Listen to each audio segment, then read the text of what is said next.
کے پاس چاہتے ہیں۔ صلی اللہ علیہ وسلم نے جمعہ کے دن کو تمام ایام پر فضیلت قرار دیا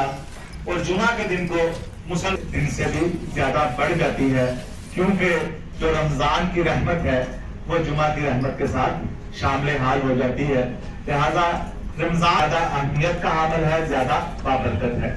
اسی طرح سے رمضان کے جمعہ میں جب ہم آخری جمعہ کا ذکر کرتے ہیں مسلمانوں کا، اور آج ہماری بدبختی ہے کہ آج وہ یہودیوں کے ہاتھ میں ہے، اور وہاں پہ جس طرح مسلمانوں کے ساتھ جو ظلم اور زیادتیاں ہو رہی ہیں وہ بھی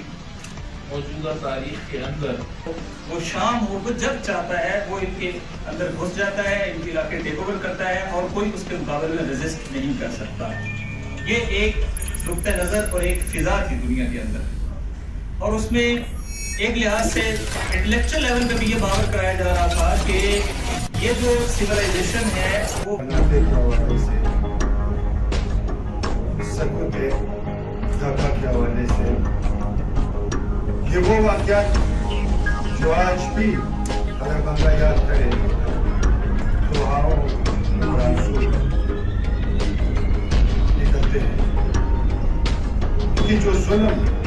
جو چیزیں ہوتی رہی ہے، کیونکہ جو ظلم، جو چیزیں ہوتی رہی ہے